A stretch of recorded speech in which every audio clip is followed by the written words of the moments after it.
Keniston lost track of his own emotions very quickly in the rush of urgent tasks. City Hall became the nerve center of the evacuation. The police and National Guard officers were already there, and other men were called in.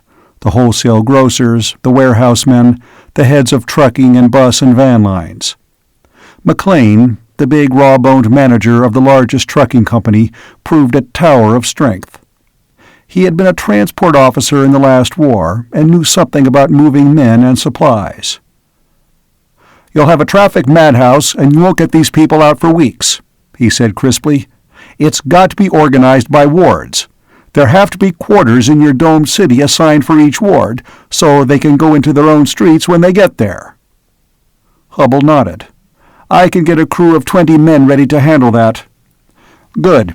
I figure the move will take 3 days. A third of the population is about all we can handle safely at one time. Civilian populations are the devil and all. Now, there'll have to be a squad assigned to distribute fuel to the ones who have to wait here in Middletown and to quarter them as to conserve that fuel. Also," Hubble sighed, "you take a big load off my mind, McLean. Will you organize the march? Keniston can lead the first contingent when you're ready." McLean nodded brusquely, sat down at someone else's desk, and began to fire orders. Hubble departed with his 20 picked men, well armed, to set up a base in the domed city. The radio chattered incessantly now, urging, soothing, cajoling, issuing instructions. Police and guardsmen were dispatched to each ward, with a responsible man heading each squad. They were ordered to take the streets house by house, to assure complete evacuation, and also to ascertain how many private cars could be counted on for transportation. The city buses could carry only a fraction of the evacuees. McLean was the one who thought of the patients in the Middletown hospitals, and set men to collecting ambulances, hearses, whatever would carry the sick comfortably. The police patrol wagons and a few big army trucks from the armory he assigned to move prisoners in the jail who could not safely be released. But they and the sick would be left until the last day to ensure proper quarters for their reception. Fleets of trucks were started to the warehouses, with hasty lists of the food and other emergency supplies that must go with them. "We can run a truck line back to Middletown for more supplies later," McLean told Keniston, "but this stuff we'll need right away." The first and second wards were to go first, and that meant that Carol and her aunt would be in the first day's evacuation. Keniston managed to get away long enough to see them. He was sorry he went. Mrs. Adams sat weeping in the living room, and Carol struggled alone with blankets and mattresses and suitcases, in a bitter, stony-faced mood that Keniston could not quite understand. He stayed longer than he should have done to help them pack, trying earnestly to penetrate Carol's tight-lipped silence. "I know it's hard to leave your home," he said, "but it's hard for everybody. And after all, we'll have shelter and warmth and can stay alive." "Shelter and warmth," said Carol. She looked around at the starched white curtains, the polished furniture, the pictures on the walls, and the bits of fine china that were so lovingly placed, and she said bitterly, "We had those. We had them for generations, until we had to have scientific progress, too." "I'll admit you have a point there," said Keniston heavily, "but it's too late to argue now." "Yes," she said, "too late." Suddenly she began to cry, in a slow, painful way that was not in the least like Mrs. Adams' whimpering. "Oh, Ken, my house and all the things I loved." She had wit enough to know that it was not for glass and china that she wept, but for a way of life that was gone and could never possibly return. He felt a terrible pity for her, which almost smothered his irritation at the inability of the female mind to grapple with the essentials of a situation. "It won't be so bad," he said reassuringly, "and I'll be leading tomorrow's first evacuation and won't be far from you at any time." It was before 9 o'clock the next morning when Kenniston left City Hall with McLean to check the progress of preparations. Under the cold red eye of the sun, Middletown seethed with an excited activity that centered in the first and second wards. Cars were being hastily loaded, piled high on roofs and fenders. Children were being called together, barking dogs being caught and leashed, families gathering in excited haste. Roar of motors filled the wintry air. Motors of great trucks rumbling to and from the warehouse. Motors of police cars dashing with sirens screaming. Sputtering motors of old cars being agonizedly coaxed to life. The people on the streets, the people hurrying with bundles and children and dogs, looked more dazed than frightened. Some of them were laughing, a false merriment edged with excitement. Only a few women were sobbing. McLean and Kenniston rode down in the jeep to the center of town, the square. This was the downtown First Ward of Middletown. "The First and Second Ward will move out in that order," McLean told Kenniston. "You take charge of the First, since you're to lead the way." Police and National Guardsmen were already forming up cars on South Jefferson Street. Cadillacs, Buicks, Fords, ancient Hupmobiles. City and school buses were crowded with those who had no cars and piled high with their belongings. Policemen on motorcycles roared past. McLean boomed rapid orders. "Get sidecars on those motorcycles. They won't make it without them over rough ground. Divide up the garbage tow trucks as they come in. Divide them evenly between the wards so they can haul any car that conks out." And to a worried National Guard officer, "No! What the devil use would we have for your field guns? Leave them in the armory and bring cots, blankets, camp equipment instead."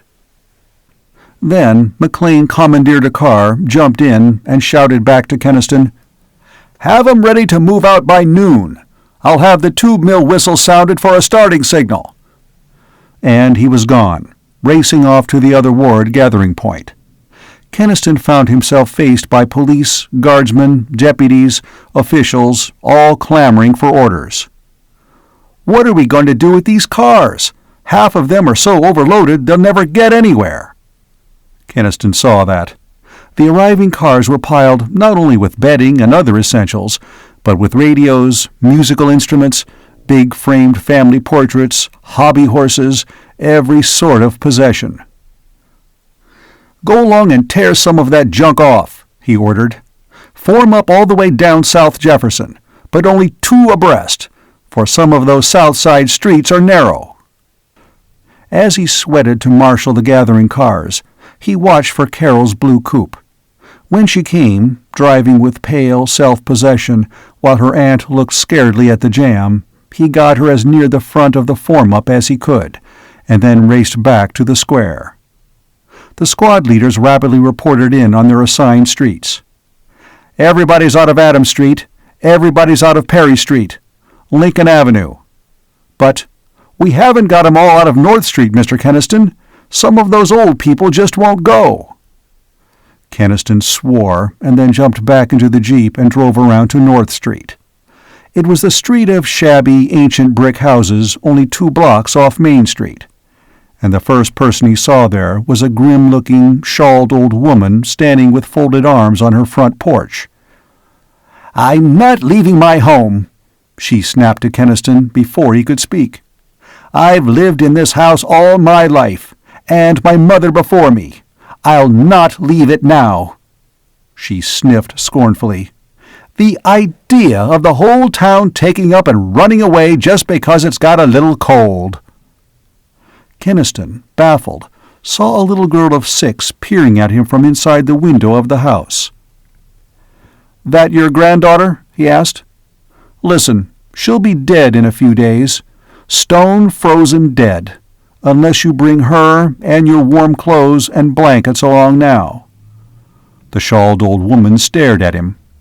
Then, her voice suddenly dull, she asked, "Where do I go?" He hastened on along the street. A peppery old man was being carried out in a wheelchair by 2 squad men, and was viciously striking at them with his cane. "God-damn foolishness!" he was swearing. They got them into the waiting buses and hastily loaded on their belongings. Then Keniston raced back to the square. His watch said 11:10, and he knew how far they were from ready. On the square, under the big sycamore tree, a gaunt, tall man with burning eyes was brandishing a Bible and shouting to no one, "End of the world! Punishment for sin!" Lauber, the truck dispatcher whom McLean had left in charge of the First Ward caravan under Keniston, came running up to him when he reached South Jefferson. "These people are crazy," he panted. "The ones already here want to start right now, and they don't even know the way." Keniston saw that the police had drawn a barricade of big trucks across the street some blocks southward. Cars were surging against it, motors roaring, drivers shouting, horns sounding in a deafening chorus. Panic. He knew it was in the air. He, all of them, had known there was danger of it when the mayor had made his broadcast. They had had to risk it, for only real fear could make people leave their lifelong homes. But if it got out of hand... He rode along the line shouting, "Form up! Form in line! If you jam the street, you'll be left behind!" He couldn't even be heard. Limousines, trucks, jalopies, they crowded each other, banged fenders, bumped and recoiled and pressed forward again, and the horns never stopped their shrieking cacophony.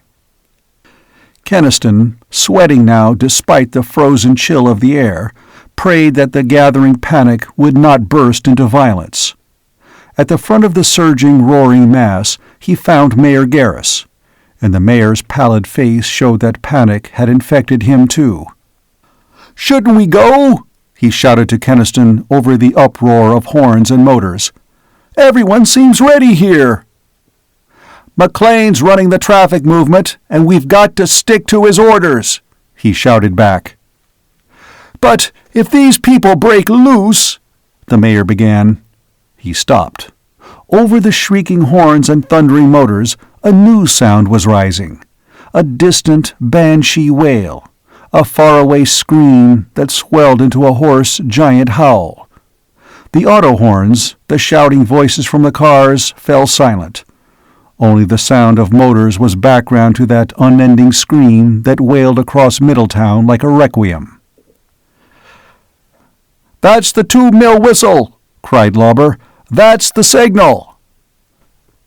Keniston sent the jeep jumping ahead. "Okay, let those trucks roll, but keep people in line back of them. No stampeding!" The big diesels that barricaded the way began to snort and rumble, and then started to move out as ponderously as elephants. Keniston's jeep swung in front, but almost at once cars behind pressed to get around them. "Run the trucks 3 abreast in front," he shouted to Lauber. "It'll keep them from getting around." Down Jefferson Street, down over the muddy bed of the vanished river, past the old houses with their doors carefully shut and locked, past the playground that looked as forlorn as though it knew that children were going, never to return. Past Home Street, past the silent mills, past the beer signs of South Street, where from an upstairs window a drunken man shouted and waved a bottle at them. Past the last rows of drab frame houses, the last brave little yards whose flowers were blackened now by frost. Keniston saw ahead of them the line of demarcation, the boundary between the past and what was now Earth. They reached it, passed it. And then the rolling ochre-yellow plains were all about them, barren and drab beneath the great fire-lashed red eye of the sun. The cold wind whooped around them as they started to climb the easy slope toward the bridge. Behind his jeep, diesels, jalopies, buses, shiny station wagons rolled with roaring, sputtering, purring motors. Keniston looked back down the slope at them. Already the other ward was moving out, and he rode at the head of a huge caravan of vehicles crawling endlessly out of Middletown. A caravan out of the earth that was gone forever into this unguessable tomorrow.